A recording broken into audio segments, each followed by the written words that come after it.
Rosalind Pembroke had driven the stretch of highway between Wheeling and Pittsburgh so many times over the past 50 years that her hands knew every curve before her eyes did. But on this particular Sunday morning in early April, the drive felt different. The air coming through the cracked window smelled of wet limestone and thawing earth, the kind of smell that belongs to a season deciding whether to commit. The radio was playing a hymn she recognized from childhood, something about grace and rivers, and Rosalind reached forward and turned it off. She needed quiet. She needed to think. On the passenger seat beside her was a folded newspaper. Not today's paper. It was a copy of the Marshall County Gazette from 3 weeks ago, retrieved from the bottom of a cardboard box she had been sorting through in Cornelius's old desk. She had been clearing out his things in pieces, the way a person clears out grief slowly and without ceremony. Most of what she found in that desk was what she expected: receipts, old union cards, a photograph of the two of them at Niagara Falls in 1978, where both of them were squinting into the sun. But tucked between the pages of the Gazette, which Cornelius had apparently never thrown away, was a small advertisement circled in red pen. His handwriting. The circle was deliberate, not accidental, the kind of mark a person makes when they intend to return to something. The advertisement read, Marshall County Tax Lien Auction, Liberty Hollow Properties, minimum bid $5. Rosalind had stared at that circled advertisement for a long time the night she found it. Then she had folded the paper carefully and put it on the passenger seat of her car, where it had remained for 11 days without her knowing exactly what she planned to do with it. In the left pocket of her cardigan was a key, a skeleton key iron roughly 3 inches long, grooved with age and spotted with rust along the shaft. She had found it in Cornelius's jewelry box 6 months after his funeral, wrapped in a square of green felt and resting beside a hand-drawn map of a region labeled Liberty Hollow, West Virginia. The map was detailed in a way that suggested Cornelius had drawn it himself or copied it from something he knew well. When she had asked him about Liberty Hollow in the spring of 2019, one of the last seasons when he was still coherent enough to have a real conversation, he had gone very quiet and then very sharp, telling her it was a bad investment he was trying to forget. She had not asked again. There were limits to what Rosalind pushed even with a man she had shared a bed with for 47 years. His last coherent words to her, spoken in the blue morning light of the bedroom 2 weeks before the end, had been this: there is something in Liberty Hollow that belongs to you, Rosalind. Not to me. To you. I was a coward about it. She had held his hand and told him to rest. She had assumed it was the medication talking. But when she stood in the parking lot of Wheeling General 9 months later, told that her position as head ER nurse was being eliminated through what the Nashville-based management company called age optimization, she was no longer certain of that assumption. The timing clarified something she had not fully understood. While grieving, Cornelius had seen what was coming for her even before she did. She pulled off at a rest stop outside of Cannonsburg and sat with the engine running. The key was in her hand, now resting in her palm with a weight that seemed disproportionate to its size.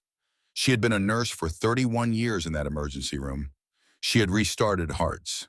She had talked people back from ledges they were standing on with their eyes already closed. She had made decisions in the time it takes most people to pour a cup of coffee, and she had been right often enough that surgeons had learned to stop second-guessing her.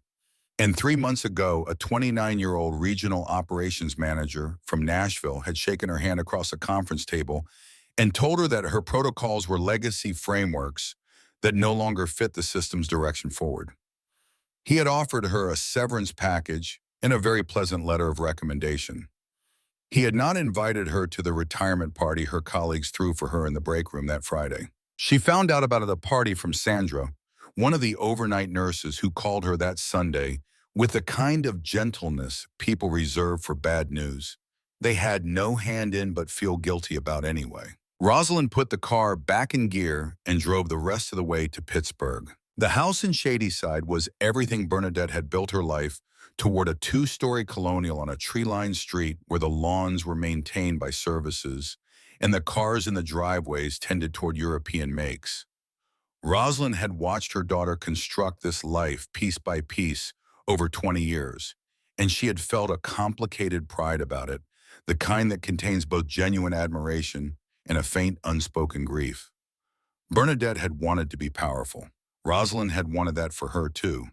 What Rosalind had not anticipated was the particular shape that power would take. She parked along the curb and carried the apple pie she had baked that morning up the front walk. She had been awake since 5, and the pie had taken 4 hours because Rosalind did not believe in shortcuts when it came to pastry. The lattice crust was even and golden.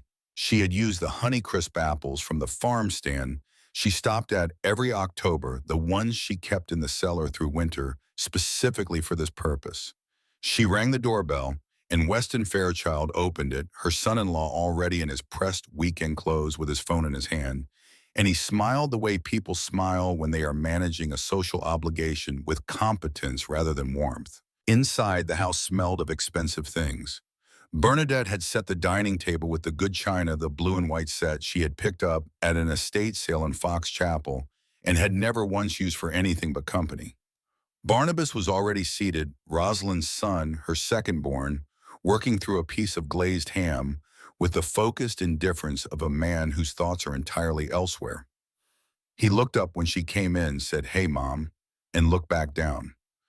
Weston directed Rosalind to her seat at the end of the table, the seat that would have been called the head of the table in any other house, but here felt, as it always had, slightly removed from the center of things. Rosalind set the pie on the kitchen counter.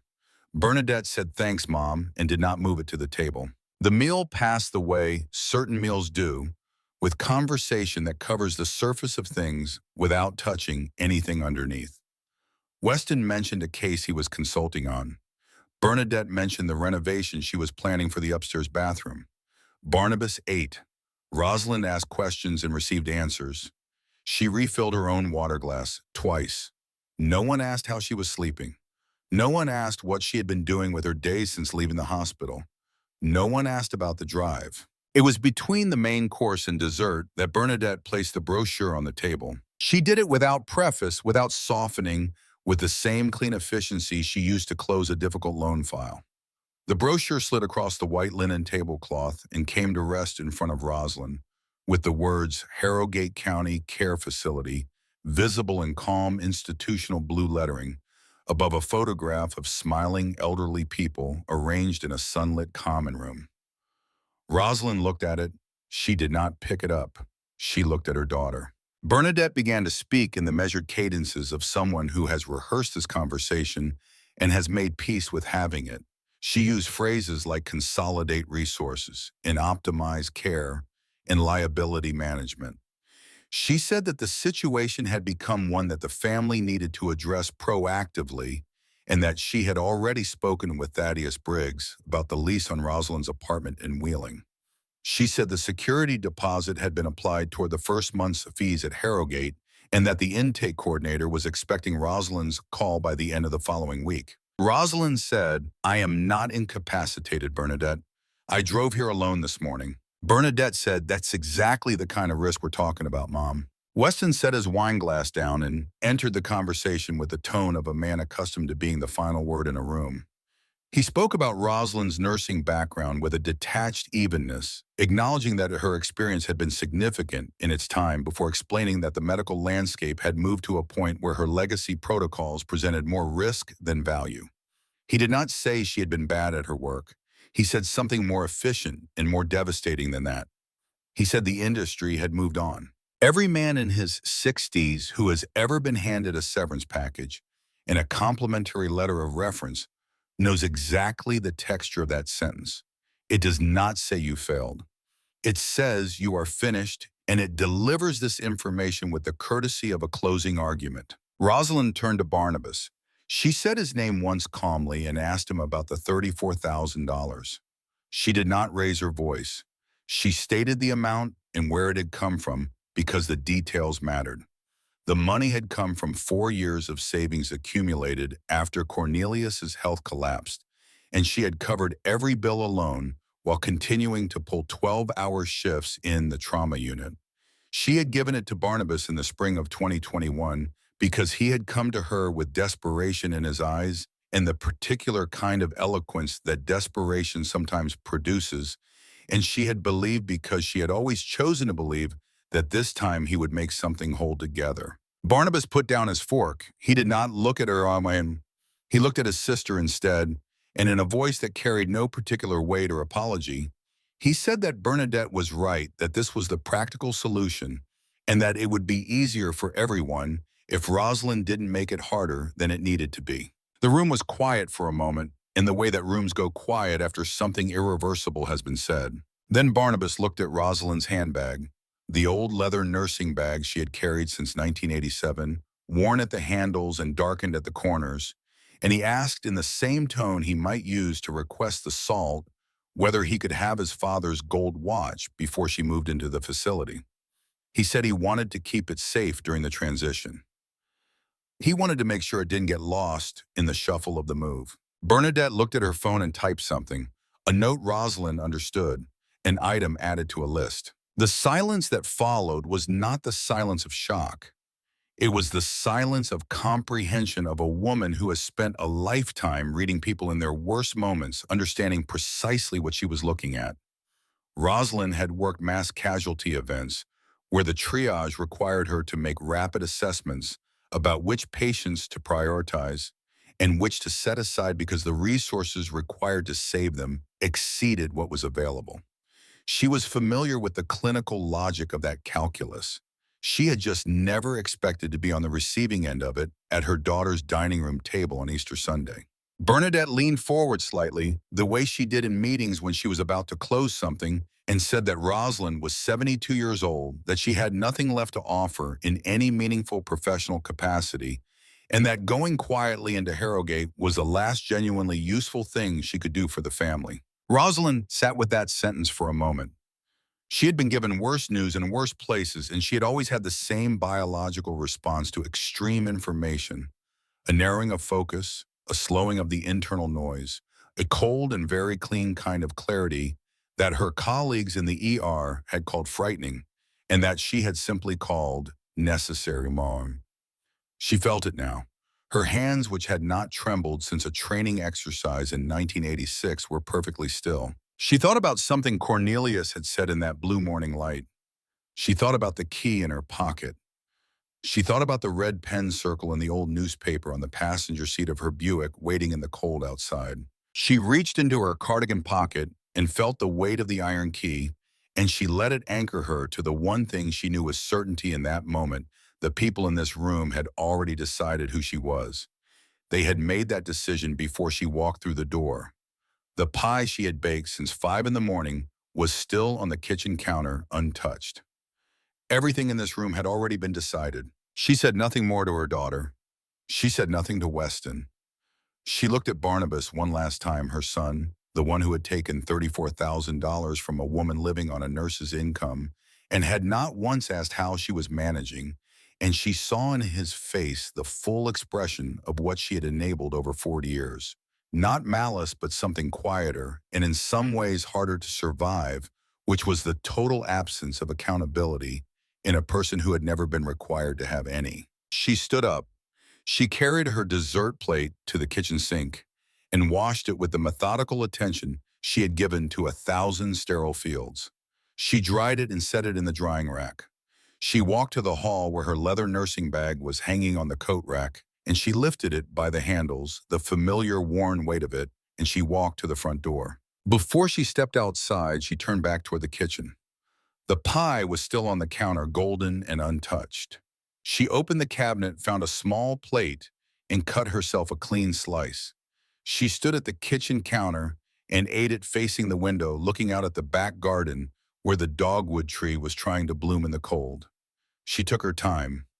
When she was finished, she rinsed the plate and left it in the drying rack beside the first one. The front door made a sound when it closed. Not a slam, just the clean, definitive sound of a latch finding its seat. The Buick was cold. She sat in it without starting the engine for 2 minutes, maybe 3. The iron key was in her hand. The newspaper was on the passenger seat with its red circle and its $5 minimum bid, and the neat, deliberate handwriting of a man who had been trying to tell her something for 40 years and had never found the courage to say it plainly.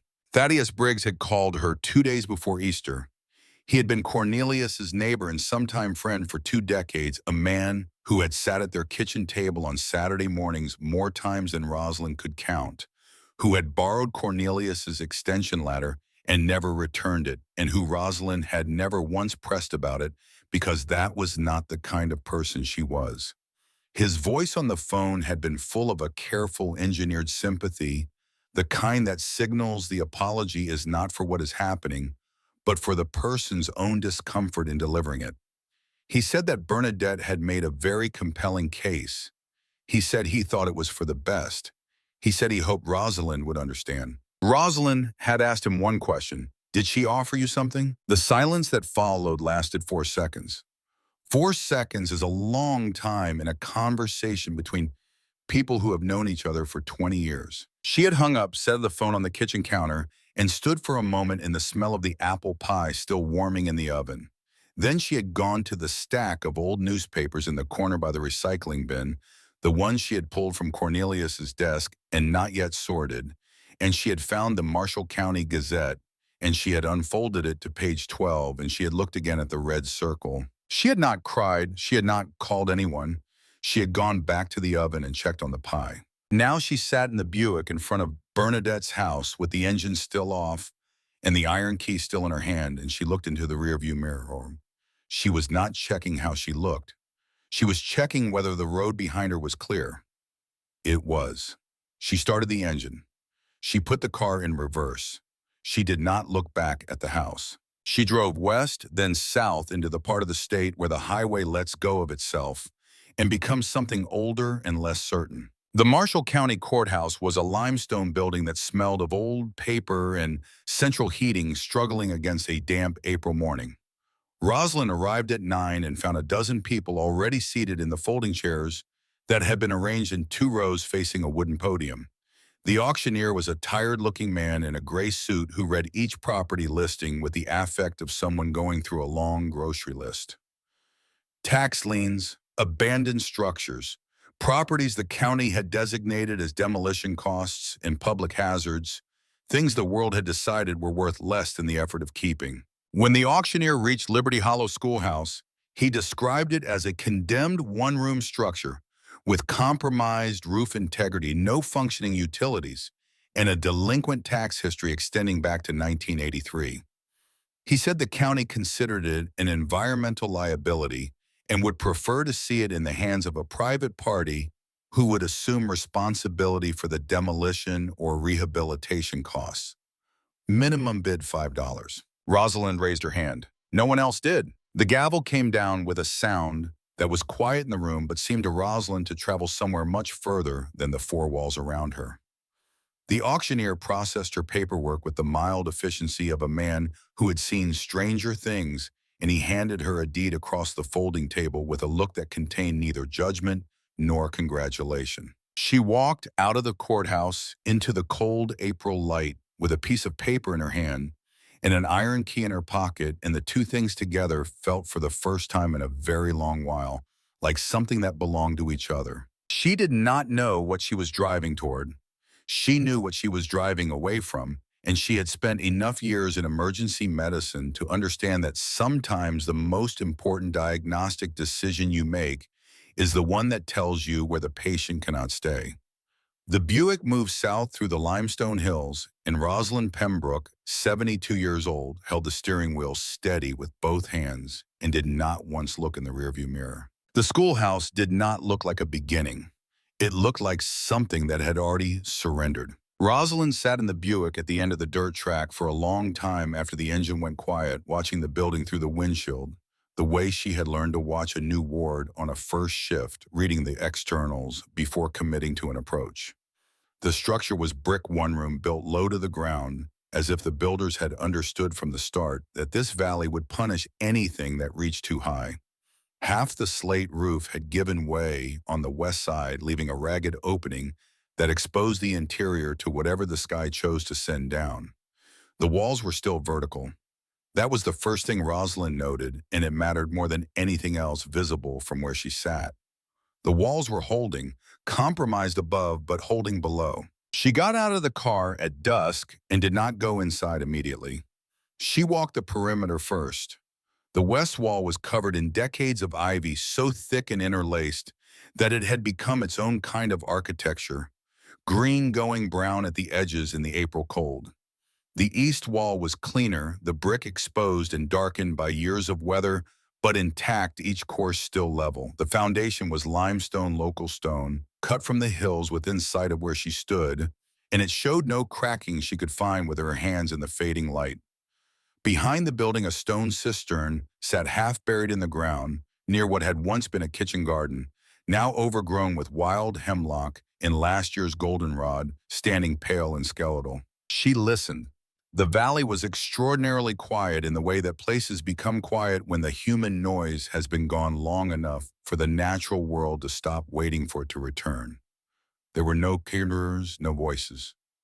The wind moved through the high oaks at the ridge with a low sound that was not peaceful exactly, but was honest, the sound of a place that had stopped performing for anyone. Rosalind went inside. The interior smelled of cold stone and wet rot, and something underneath both of those, a mineral dryness that belonged to the brick itself, sealed in for 40 years. Broken glass from the arched windows lay across the floorboards in patterns shaped by the way each pane had fallen. The floorboards were oak broad, planked badly warped in the sections, exposed to weather through the open roof, but solid still in the center of the room near the fieldstone hearth. The hearth dominated the north wall, massive and hand-built limestone face blackened by decades of coal and wood fire. Rosalind stood in front of it for a moment and put her palm flat against the stone. It was cold, but it was there. She cleared a section of floor near the hearth with a piece of cardboard she found in the corner, working methodically in the last of the light. She unrolled the sleeping bag she had pulled from the storage unit that afternoon. She set her nursing bag on the cleanest section of floorboards she could find.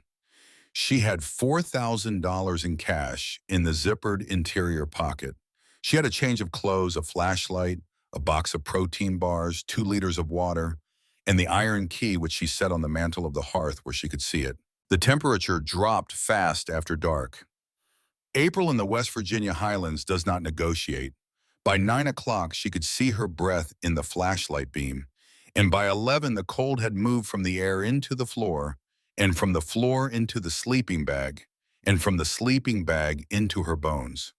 The joint in her left hand, the one she had damaged in 1998 catching a falling patient in the trauma bay, began to ache with a particular insistence that she recognized as the kind of pain that does not respond to willpower. She lay on her back and looked up through the break in the roof at a sky that was clear and very black and full of stars that had no competition from any ground-based light for miles in any direction.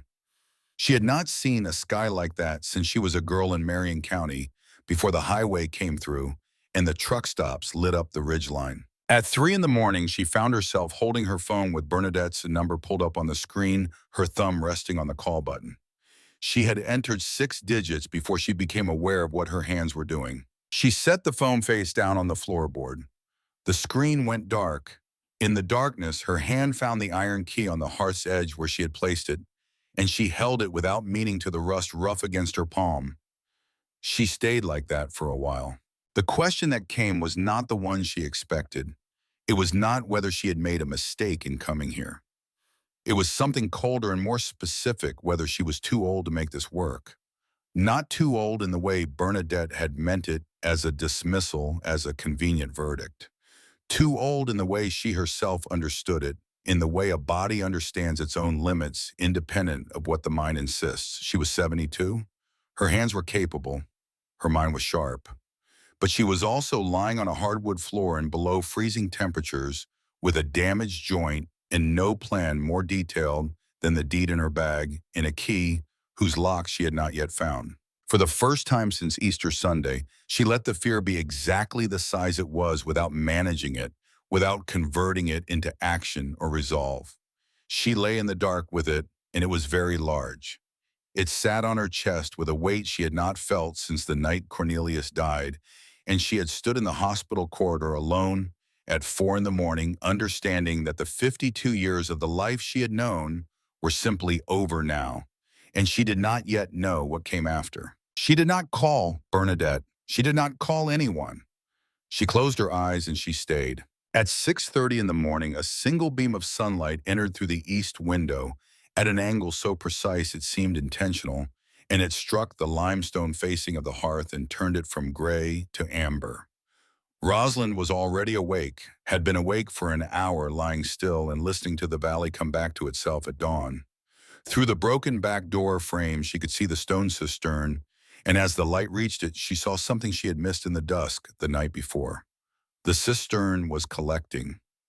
A thin, steady line of water was dripping from the lip of the channel, carved into the hillside above it, feeding the basin with a rhythm that was quiet and very old and entirely indifferent to the fact that no one had been watching it for 40 years. Rosalind stood up. Her back protested in the way it always did these days before it remembered it had work to do. She pulled on her work gloves, the heavy canvas ones she kept in the side pocket of her nursing bag, and she began. She started with the glass, clearing the broken window panes from the floor in long, careful sweeps, depositing the pieces into the cardboard box she had used the night before, moving section by section from the east wall toward the hearth. It was not dramatic work. It was the kind of work that requires attention rather than force, and Rosalind gave it her full attention because she understood that the difference between a good outcome and a catastrophic one frequently comes down to whether someone was paying attention to the small things before the emergency announced itself. She was on her third pass along the north wall, working near the base of the hearth, when she heard footsteps on the gravel outside. He appeared in the doorway with the quality of someone who had been watching for longer than his arrival suggested. A tall man, angular in his mid-70s, wearing a canvas work coat that had been washed enough times to forget its original color. His face was the kind of face that the outdoors makes over decades, all hard weather and settled lines. He looked at the pile of broken glass in the cardboard box, and he looked at Rosalind, and he looked at the cleared section of floor, with the sleeping bag rolled into the corner, and he did not look surprised by any of it. His name was Gideon Thorne. He said it the way people in these valleys say their names without ceremony, as a piece of information rather than an introduction. He asked her whether she was planning to fix the place or tear it down because the county had been trying to do one or the other for years without managing either. Rosalind said she was a nurse and that she did not believe in letting things die while there was still structure in the foundation. Gideon looked at her for a moment with the flatness of a man who has outlasted too many people with good intentions and knows the difference between an intention and a decision. He said that the folks who came out here from Pittsburgh or Charleston usually had a development angle, and that the last person who had put in a serious offer on this property had wanted to turn it into a vacation rental. He said the valley didn't have much use for vacation rentals. Rosalind reached into her cardigan pocket and set the iron key on the edge of the hearth between them. Gideon Thorne stopped. The shift in him was not dramatic, but it was complete, the way a compass needle moves suddenly and without hesitation to find its direction. He looked at the key for a long moment. Then he looked at her face. Then he said quietly, "Where did you get that?" She told him about Cornelius, about the jewelry box and the green felt and the hand-drawn map. She told him about the words at the end, the ones she had thought were morphine and grief, speaking about Liberty Hollow belonging to her and not to him. She told him about the red circle in the old newspaper on the passenger seat of her car. Gideon reached into the breast pocket of his canvas coat and removed a small object wrapped in a square of oilcloth. He unwrapped it on his palm and held it out to her. It was a key, urn, nearly identical to hers in length and profile, but better preserved, kept deliberately, the metal still dark and clean in the grooves. He said his grandfather had received it from the last teacher of the Liberty Hollow School, a woman named Evangeline Hale, on the day she left the valley in the winter of 1981, when the mine closed and the district dissolved and there was no longer anyone left to teach. Evangeline had given his grandfather one key and had kept the other herself, or passed it to someone else for safekeeping. Gideon had never known which. She told his grandfather that one key would come from inside the valley and one from outside, and that when both keys were in the same room, the building would have found its next purpose. He said that Cornelius Pembroke had come to Liberty Hollow twice. The first time was in the summer of 1978, asking questions about the old schoolhouse, who owned the land, what the tax situation was. The second time was in the winter of 1981, the same season Evangeline left.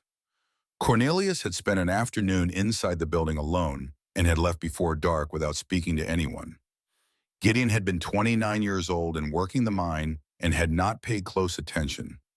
He had spent the following 40 years watching this building and waiting without knowing exactly what he was waiting for. Rosalind picked up her key and held it beside Gideon's in her open palm, the two of them lying parallel in the morning light coming through the east window. They were not identical on close inspection. The profiles matched, but the cuts were slightly different, which meant they did not fit the same lock. They fit two locks, one box, two keys. She looked at the hearth. She had been scrubbing the limestone facing for 3 days.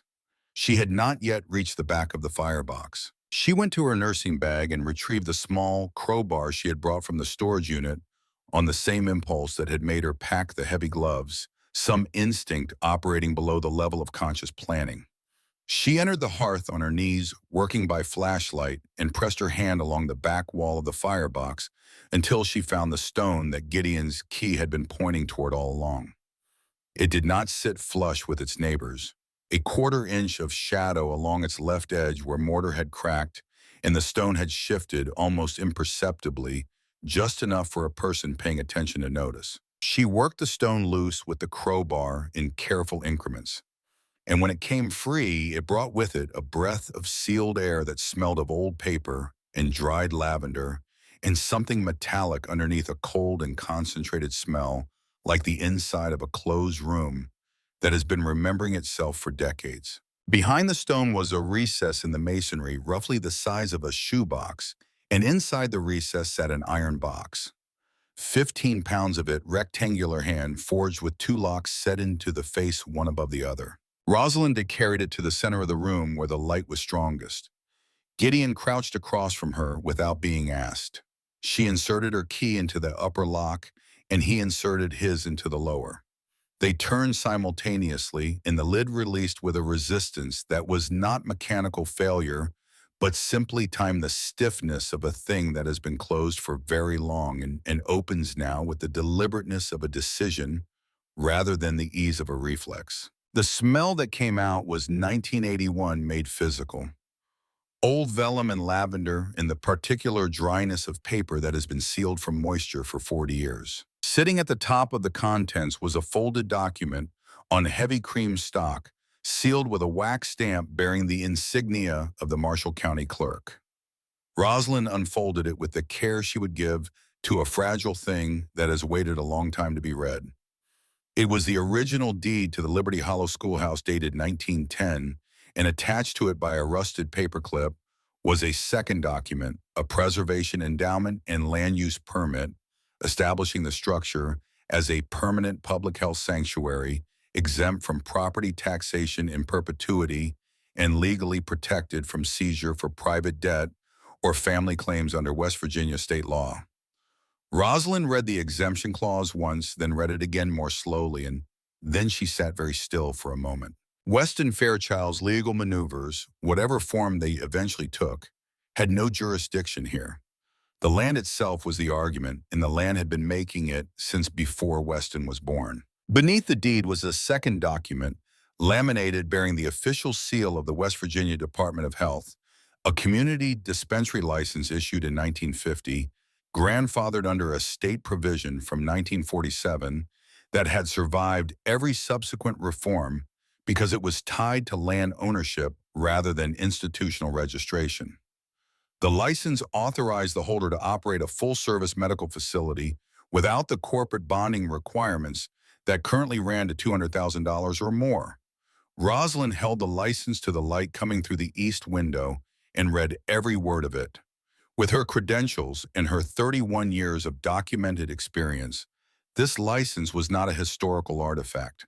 It was an operating permit valid today in this building under her name. She set it down and reached into the box again. Beneath the license were letters, perhaps 30 of them, tied with a piece of faded blue velvet ribbon. A small card was tucked into the ribbon's bow, handwritten in a clear, unhurried script that belonged to someone who had spent decades writing on blackboards. It read, "To the one who finds this, the walls are only skin.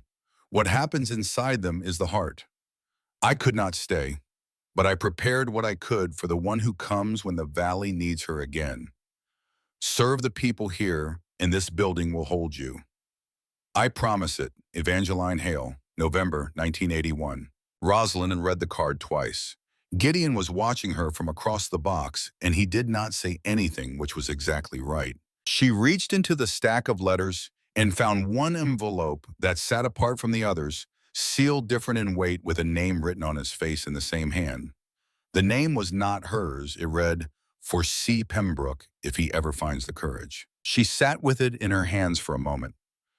Cornelius. Evangeline Hale had known Cornelius's name, had written it on an envelope and sealed it and placed it in this box in the winter of 1981, the same season Cornelius had come to this building alone and left before dark without speaking to anyone. She opened it. The letter inside was one page written in the same clear script addressed to Cornelius by his first name, as though Evangeline had known him or known enough about him to write without formality. She wrote that she understood he was afraid, that frightened men frequently made the mistake of believing that holding something back was the same as protecting it, that the key he had found, however he had come by it, did not belong to him, and that he already knew this, which was why he had not told his wife about it. She wrote that Rosalind, she used the name she knew Rosalind's name, had given more than she had been given back for long enough, and that the time for that accounting to change was not some future date, but the present one. She wrote, "Give her the key, Cornelius. Give her the building. Let her do what she was always built to do." He had not. He had kept the key in a jewelry box wrapped in green felt for 40 years, and he had died with the words he should have said 20 years earlier, trying to give them to her at the end when the window was closing and the words were the only thing he had left to offer. Rosalind folded the letter and held it in her lap. The light in the schoolhouse had changed as the morning moved, and the amber on the hearth had shifted to a clear, steady white, the kind of light that shows things as they are rather than as they might be. She did not cry. Not precisely. Something moved through her that was related to grief but not identical to it the way a spring flood is related to the rain that caused it, but has become its own thing by the time it reaches the lowland. She understood now what Cornelius had seen in her, that she had never quite been able to see in herself, the thing that had made him feel perhaps that he was standing next to it rather than deserving of it, close enough to recognize, but not enough to claim credit for what it would become. He had been right about the cowardice. She did not need to forgive it. She only needed to understand it, and she did, and that was sufficient to continue. At the bottom of the box, wrapped in a square of chamois cloth, was a set of surgical instruments. Silver German-made pre-war by the weight and the quality of the steel. Scalpels, forceps, a set of suturing needles with a particular balance of tools designed by someone who understood that precision is not a luxury, but a form of respect for the person being treated. Rosalind unwrapped each piece and held it to the light. They had never been used. They had been waiting. She was still holding one of the suturing needles when Gideon spoke from the doorway where he had moved to give her space. He said the valley had not had a working medical facility since 1982. He said the nearest hospital was 40 miles on a road that became unreliable in winter. He said his sister had died of a treatable infection in 1987 because by the time anyone could get her to Marshfield Regional, it was already too late. He said this without drama as a piece of information, the way people state facts that have been carried long enough to lose their sharp edges, but never their weight. Rosalind set the suturing needle down on the mantel beside the iron key. She looked at Gideon. He was watching her with something that was not quite hope, too weathered for that, but was not resignation either. It was the expression of a man who has maintained a position for a very long time and is now waiting to see whether the thing he was holding the position for has finally arrived. The weeks that followed established a rhythm before Rosalind had consciously decided to create one. She cleared debris, hauled rotted floorboards to the yard, scrubbed the hearth with rainwater from the cistern and a brush she found in the outbuilding. She cataloged what was salvageable and what needed replacing, and she made lists in the small notebook she kept in her nursing bag. Gideon came each morning and stayed until dark, splitting wood, repointing mortar on the east wall, doing the work that needed doing without being asked and without commentary. It was during the fifth week that Henrietta Calloway arrived. She came in a county vehicle, a white sedan with the Marshfield Regional Medical Center logo on the door, and she brought a clipboard. She was Rosalind's age, approximately perhaps a few years younger, with the bearing of someone who had spent a long career being the most credentialed person in the room and had organized her personality around that fact. She introduced herself as the Director of Community Health Outreach for Marshfield Regional and said that she had heard about Rosalind's project and wanted to discuss a potential partnership arrangement. The arrangement she described was a satellite affiliation. Rosalind's facility would operate as a referral point and triage station for Marshfield Regional under Marshfield's clinical protocols, subject to Marshfield's administrative oversight, billing through Marshfield systems. In practical terms, it meant Henrietta Calloway's name on every decision Rosalind made in this building. Rosalind said no. Henrietta's clipboard went still. She asked Rosalind to consider the liability exposure of operating independently, particularly at her age, with a license that predated the current regulatory framework by 7 decades. Rosalind said the license is valid, the land protects it. If you'd like a legal opinion on that, call the State Attorney General's office. I have the number memorized. Henrietta looked at the cleared floor, the repaired section of wall near the east window where Rosalind had repointed the mortar herself, the box of medical supplies stacked near the hearth. Her expression was professional enough to conceal most of what was underneath it, but not quite all. She said she would have the license reviewed by the State Health Board and that she expected Rosalind would find the process quite instructive regarding the practical limits of grandfathered provisions. She left. Her footsteps on the gravel outside were measured and unhurried. That evening, Rosalind sat alone beside the fire Gideon had helped her build in the hearth, the first fire in that chimney in 40 years, and she felt something she had not expected. Not anger, not defiance, something quieter and less comfortable than either of those, the particular exhaustion that comes not from physical work, but from understanding the full scope of what you have committed to. She was fighting on 2 fronts simultaneously. The building needed a new section of roof before the first hard freeze, or the interior would be destroyed before it could be used. And now Henrietta Calloway would be filing paperwork in Charleston that would require Rosalind to respond to document to prove what she already knew to be true. Gideon came in from outside carrying an armload of firewood and set it in the rack beside the hearth without being asked. He sat in the chair across from her and looked at the fire. After a while, he said, "When the mine closed in 1981, I thought everything I knew how to do was finished with it. Took me about 10 years to figure out I still knew how to do most of it. The work didn't go anywhere. I just had to find somewhere else to put it." He stood up and went back outside.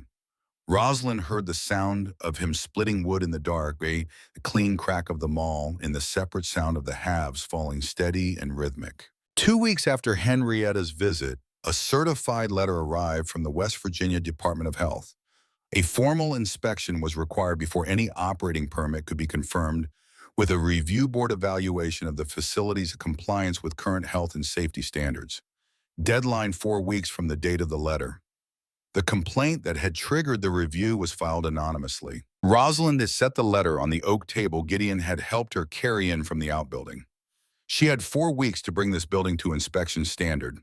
She did not have the money to hire contractors. She did not have the manpower for the roof alone. And without the operating permit, the county would not recognize the facility, which meant Dale Pruitt, the county commissioner, who had already come out once to offer a naming rights deal she had declined, would have grounds to withhold the building permit she needed for the roof work. Gideon came in from outside and she handed him the letter without explanation. He read it. He set it back on the table. He looked out the east window at the hills where the maple trees along the ridge were burning with a red so deep it was almost black at the center. He said, "When the maples look like that, you've got 5 weeks before the ground freezes. Maybe less if the wind comes early off the ridge." Rosalind looked at the letter. She looked at the maples. She looked at her hands. She picked up her notebook and opened it to a fresh page and began to write, not a list this time, but a plan working with the same forward-moving precision she had used to manage every crisis she had ever stood in the center of because the only thing that had ever gotten her through the ones that looked unsurvivable was to begin immediately and without ceremony, treating them as problems that had solutions she had not yet found. The community did not arrive with announcement. It arrived the way weather does, gradually, and then all at once, in a way that made it impossible afterward to identify the precise moment it began. It started with Jasper Briggs. Not Thaddeus Briggs, no relation, a distinction Rosalind would come to find quietly meaningful. Jasper was 78 years old, retired from the electrical trades, and he showed up 3 days after the certified letter arrived without calling ahead, which was not unusual in Liberty Hollow, because almost no one called ahead.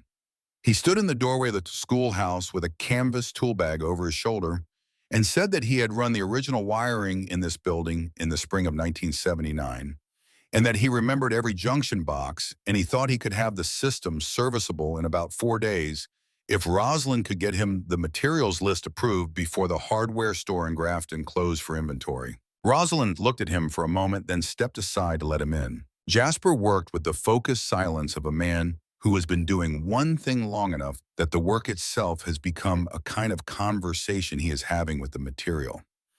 He did not ask Rosalind questions about her plans or her background. He traced the old conduit runs from memory, marked the failed sections, and gave her a materials list written in a handwriting so precise it looked typeset. The total cost came to $412. Rosalind paid it from the nursing bag without discussion. The morning after Jasper started, 2 men Rosalind had never seen appeared at the edge of the property with a truck bed full of reclaimed slate. They were brothers, she gathered from the way they communicated in half sentences, and they had pulled the slate from a collapsed barn on their property up near the ridge. They said the color was a close match to what was left on the east section of the roof. They did not say why they were offering it. Rosalind did not ask. She showed them where the damage was, and they assessed it with the quiet expertise of men who have been reading roofs all their lives, and they said they could have it closed before the week was out if the weather held. The weather held. By the end of that week, the roof was whole, the wiring was live, and the inspection deadline was 10 days away. Gideon had spent 3 evenings repointing the mortar on the west wall from the outside, working by lantern light after the temperature dropped, and Rosalind had spent those same evenings inside setting up what she was beginning to think of as the exam room, a section of the main space partitioned by a curtain Gideon had found folded in a trunk in the outbuilding, clean wool in a dark green that looked as though it had been waiting for exactly this purpose. The night before the state inspection, Rosalind sat at the oak table with a lantern and went through the patient files one more time. There were 27 of them accumulated over 6 weeks of informal practice that had begun not by design, but by the simple fact that people in Liberty Hollow knew there was someone here now who could help. The files were written in Rosalind's hand, organized by date, and presenting complaint and treatment documented to the same standard she had held herself to in the Wheeling General ER. She had treated respiratory infections, a laceration that needed 4 sutures, 2 cases of uncontrolled hypertension that she had stabilized and referred onward, a child with an ear infection, an elderly man whose blood pressure medication had been running out for 3 months because the drive to the pharmacy in Grafton had become too much for him to manage alone. 27 people, 6 weeks, in a building that the state of West Virginia had classified as a public hazard 8 months earlier. She closed the last file and went to bed. Dr. Desmond Webb arrived at 8 in the morning with 2 colleagues and a clipboard that was considerably more detailed than Henrietta Calloway's had been. He was 38 direct and introduced himself with the efficiency of someone who considers pleasantries a form of delay. He was not hostile. He was precise, which Rosalind respected even when it was being directed at her disadvantage. The inspection ran for 6 hours. Webb worked through his checklist methodically. He examined the electrical system, which Jasper Briggs had certified with his own stamp before leaving. He examined the structural integrity of the floor and walls, which the brothers from the ridge had helped bring to standard. He examined the sterilization setup Rosalind had built using materials from the supply crates she had ordered in the first weeks configured to the protocols she had memorized over 3 decades without ever needing to write them down. When he reached the section of his checklist concerning the operating license, he picked up the community dispensary license and read it in silence. Then he read the attached preservation endowment documentation. Then he set both documents on the table and looked at Rosalind across them. He said he wanted to be honest with her. He said he had been contacted by a colleague who had expressed concerns about the facility's viability and the appropriateness of the license given its age and origin. He said that before accepting those concerns at face value, he had done his own research, and that the research had taken him to a 1947 state provision that he had not previously known existed, and that what he found there had caused him to revise his assumptions considerably. Rosalind said, "Call the state attorney general's office if you need a third-party confirmation. I have the number." Webb said he had already called it yesterday afternoon. A pause settled between them that was not uncomfortable but was substantial. He picked up the stack of patient files that Gideon had carried in from the side room and set on the table at Rosalind's instruction before the inspection began. He went through them without speaking, page by page, and the room was quiet enough that Rosalind could hear the leaves coming down outside in the morning wind. Webb read for 11 minutes. She timed it without meaning, to the habit of a woman who has spent a career in rooms where time is a clinical variable. He set the files down. He looked at her, and the look was different from the one he had arrived with, not warmer, exactly more considered. He asked, "How long have you been doing this?" Rosalind said, 52 years. "I just had to stop doing it for other people's benefit." Webb picked up his pen and signed the inspection report. His 2 colleagues signed beneath him. The rating on the facility assessment was excellent across every evaluated category, including the 3 that Henrietta Calloway's anonymous complaint had specifically flagged. Webb slid his copy of the report across the table and kept his own. Then, instead of gathering his things to leave, he set the pen down and asked if he could see the surgical instruments. Rosalind went to the shelf where she kept the chamois-wrapped set and brought it to the table. Webb unwrapped it with care and lifted one of the suturing needles, holding it to the window light and turning it slowly. He said they were style pattern made in Solingen, Germany, probably between 1935 and 1940. He said a complete set in this condition would be considered exceptional by any surgical museum in the country. He set the needle down with the deliberateness of someone returning an object to a place it belongs. He said, "Do you know what these are worth?" Rosalind said, "I know what they're for." He nodded once. He rewrapped the set in the chamois, and Rosalind returned it to the shelf. Webb put on his coat and picked up his clipboard and walked toward the door, and then he stopped with his hand on the frame and turned back. He said that he had gone to medical school because he wanted to do something that mattered, and that he had spent the past several years working inside systems that made it very difficult to remember what mattering actually looked like in practice. He said that 6 hours in this building had reminded him. He said he thought he might come back sometime, not in an official capacity, just to see how things developed. Rosalind said he was welcome and meant it. He left. Gideon came in from outside with coffee in 2 mugs and set one on the table in front of her and sat down in his chair. They did not say anything for a while, which had become one of the reliable comforts of the past months. The fact that silence between them did not require management. 1 week later, Henrietta Calloway received her own letter. It came from the West Virginia Department of Health, copied to the Marshfield Regional Board of Directors, notifying her that an anonymous complaint filed against a licensed community health practitioner had been investigated and found without merit, and that the filing of demonstrably unsupported complaints against licensed practitioners was itself subject to professional review. Gideon brought a copy to Rosalind, who had been sent one by the state office. She read it once, set it on the desk, and went back to the patient she was with. Some conclusions do not require commentary. It was Gideon who told her 2 weeks after the inspection that he had heard from someone in town that a vehicle with Pittsburgh plates had been seen on the Liberty Hollow Road, moving slowly the way people move when they are looking for an address they have written down, rather than one they know from memory. Rosalind set down the inventory she was updating and looked at him. He said, "I thought you should have some time to decide how you want to handle it." She thanked him. She thought about it for the rest of that afternoon. Then she asked Gideon to be nearby but outside when they arrived, and she went back to her inventory. The black SUV came the following morning. Rosalind heard the tires on the gravel from inside, and she did not go to the window. She heard the car doors, 3 of them, and the particular sound of heeled shoes on packed earth, and then footsteps on the porch boards, and then a knock that was 1 degree too firm to be casual. She opened the door. Rafferty was standing there. Not Bernadette, not Weston, not Barnabas. Rafferty Pembroke, 19 years old. Bernadette's son, Rosalind's grandson, in a work jacket she did not recognize with mud on his boots that told her he had been here before today. He was taller than she remembered, and he had Cornelius's eyes a specific shade of gray that changed with the light.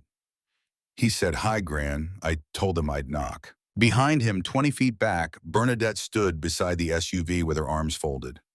Weston was beside her. Barnabas was looking at his phone. Rosalind looked at Rafferty for a moment. She said, "How long have you been here?" He said, 3 weeks. "I've been staying at the motel in Grafton, coming out every day." She said, "I know. Jasper mentioned you had been helping with the supply runs." Rafferty said nothing for a moment. Then he said, "Are you going to let them in?" Rosalind looked past him at her daughter, her son, her son-in-law. Bernadette met her eyes and then looked away first, which was new. Weston had his lawyer's composure in place, but it was sitting slightly off the way a coat fits after the person wearing it has lost weight and not yet replaced it. Barnabas still had his phone out.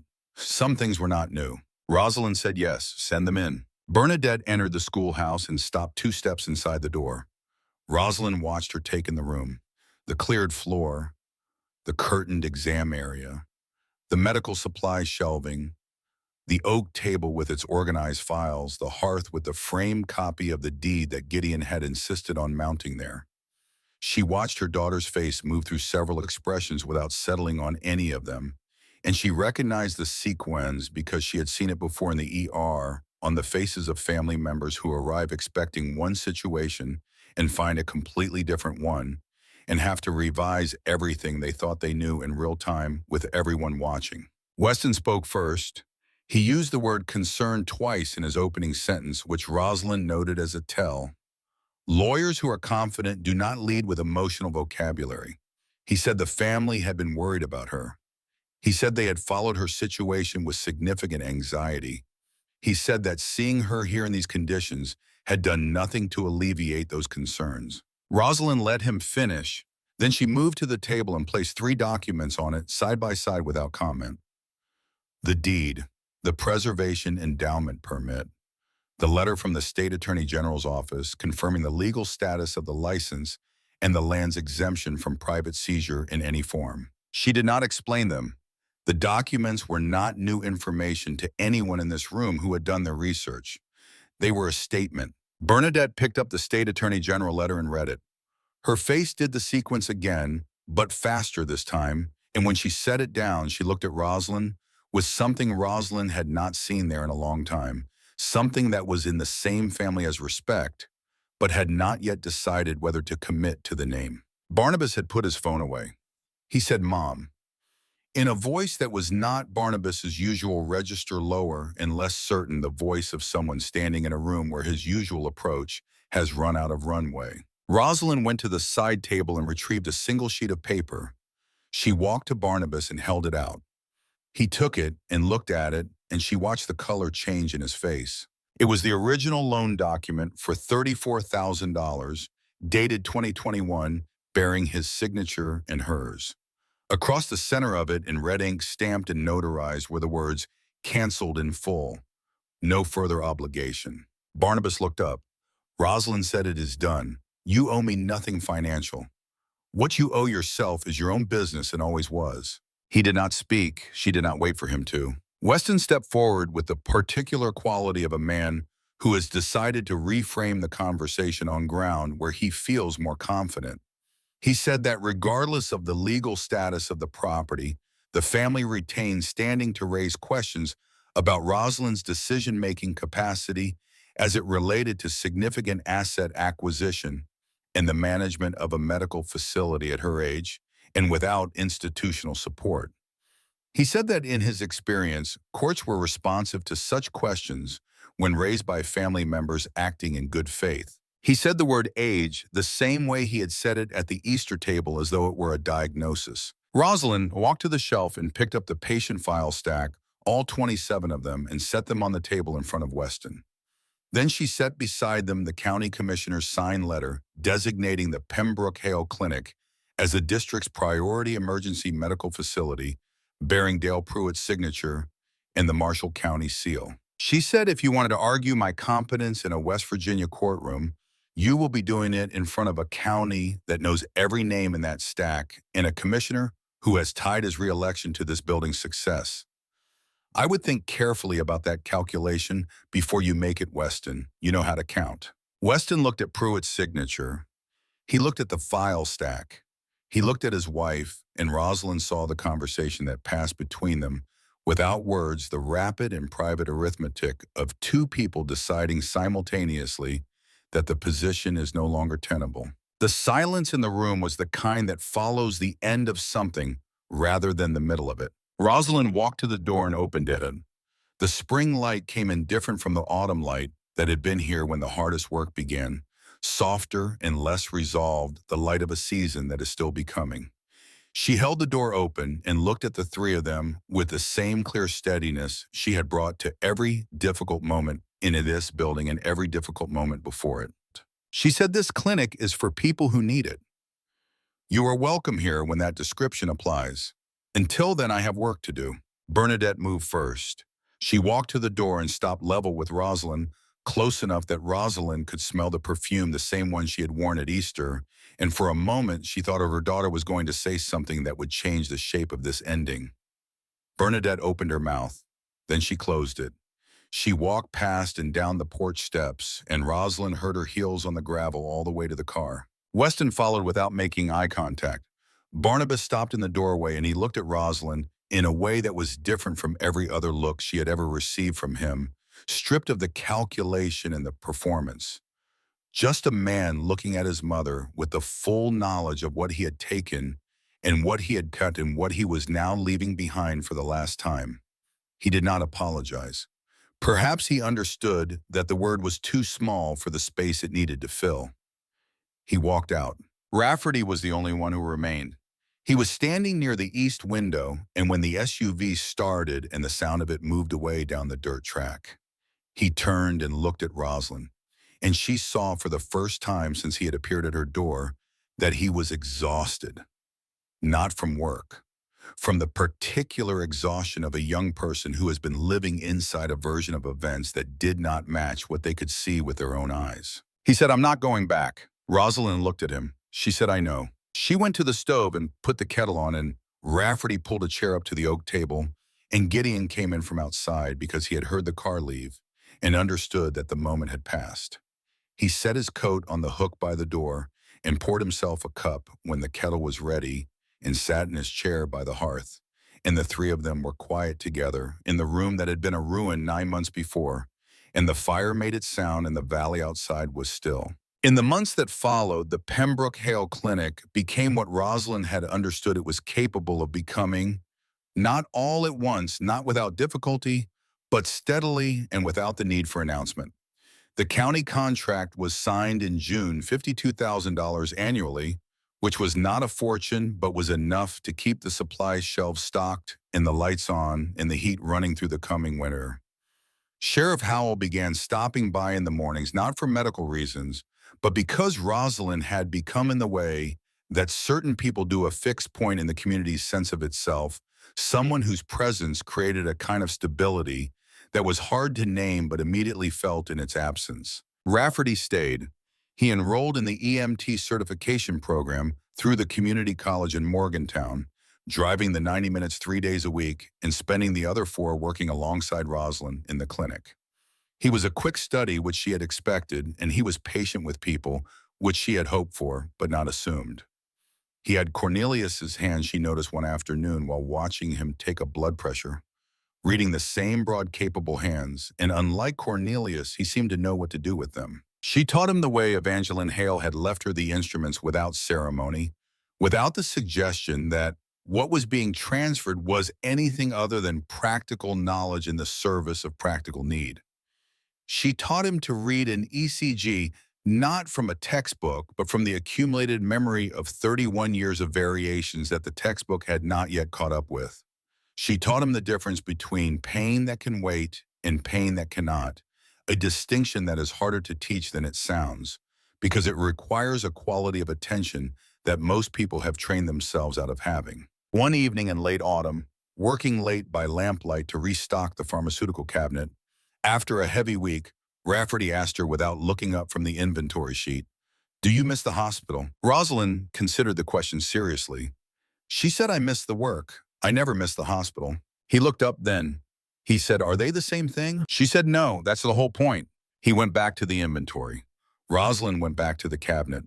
Outside, the wind was moving through the ridge oaks with a sound that had become over the months simply the sound of where she lived. Gideon built Rafferty a cabin in winter, a small structure on the creek side of the property, with help from the brothers who had done the roof and from Jasper Briggs, who came out for a weekend with his tool bag and his precise handwriting on the materials list. Rosalind watched from the porch one morning while the three of them worked in the pale, cold light, two old men and a young one, the older ones moving with the economy of people who have done this kind of work long enough to stop wasting motion. Rafferty watching and then doing, and then not watching anymore. She did not go out to offer advice or direction.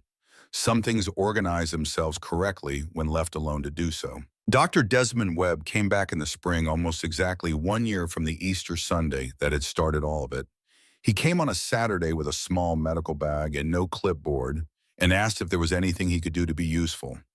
Rosalind handed him a file and pointed to the curtained exam area and said the patient was presenting with a persistent cough that had not responded to the first round of treatment, and she would like his opinion. He examined the patient and agreed with her original assessment and suggested a modification to the medication protocol that Rosalind considered and then adopted because it was the right call.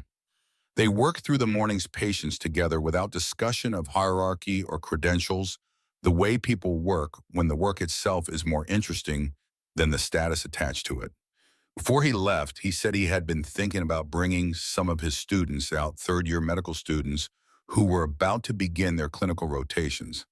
He said he thought an afternoon here might be useful preparation for the kind of medicine they would spend the rest of their careers trying to remember to practice. Rosalind said she would think about it.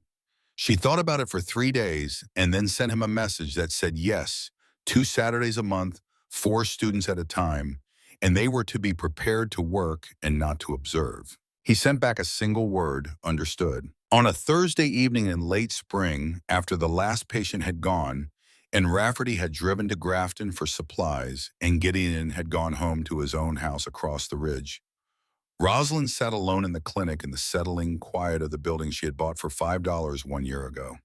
The fire in the hearth had burned down to coals, and the room was warm and amber and full of the smell of the seasoned oak Gideon kept stacked in the side room. She opened the desk drawer and took out the iron key.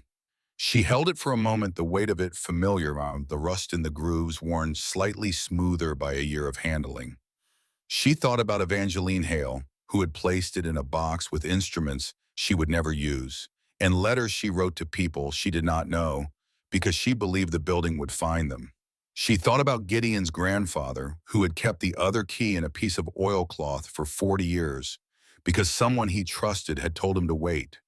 She thought about Cornelius, who had held his key and his cowardice in the same jewelry box and let them sit together for the duration of a marriage, and who had tried to give one of them back at the end when the giving was the only currency he had left. She set the key on the desk, not in the drawer, just on the surface of the desk where she would see it in the morning. Then she went to the small side table near the window where she kept personal things, and she opened the drawer and took out an envelope that had arrived 2 months earlier with no return address and a Pittsburgh postmark in Bernadette's handwriting on the front. She had opened it the day it arrived and read it alone and put it back in the envelope without speaking of it to anyone. She held it now in both hands for a moment, feeling its weight. Then she returned it to the drawer. There were things she had decided not to carry anymore, not because they did not matter, but because mattering and caring were different obligations, and she had finally, at 73 years old, and after a lifetime of confusion on the subject, learned to tell them apart. Thaddeus Briggs appeared one morning in early summer, standing at the end of the gravel path with his hat in his hands. He had driven from Wheeling, which was not a short drive, and he looked like a man who had rehearsed what he was going to say and then lost the rehearsal somewhere on the highway. Rosalind came out onto the porch when she saw him. He stood there for a moment in the morning light. Then he said, "I should have told Bernadette to mind her own business." Rosalind looked at him. She said, "Yes, you should have." The silence that followed was not unkind. She said, "Is there something I can help you with today, Thaddeus?" He said his knee had been bad for 3 months and he couldn't afford the wait at Wheeling General. She told him to come inside. She examined his knee with the same attention she gave to every patient in this building, the same quality of regard she had given to every person who had ever come through an emergency room door with something broken or failing or lost. And she told him what she found and what she recommended and gave him a written referral for the follow-up imaging she was not equipped to do on site. He thanked her. She showed him out. She went back inside and looked at the clock and picked up the next file. Outside, the valley was full with the green of early summer, fully committed now to the season, and the creek that ran behind Rafferty's cabin was running clear over limestone in the morning light. The door to the clinic was open to let in the warm air, and from somewhere down the road came the sound of a truck approaching someone she probably knew, or would come to know someone for whom the fact of this building's existence had changed the calculation of what was possible in a day. Rosalind Pembroke stood at her desk and pulled on her work gloves and looked at the morning ahead of her. She was 73 years old. She had a $5 deed and a license from 1950 in a building that had been waiting 40 years for the right person to walk through its door.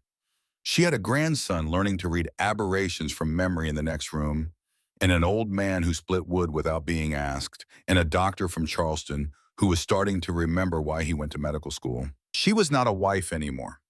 She was not a servant to anyone's expectations, or a cushion for anyone's failures, or a resource to be drawn down until empty and then discarded. She was Rosalind Pembroke, head of the Pembroke Hale Clinic, Liberty Hollow, West Virginia.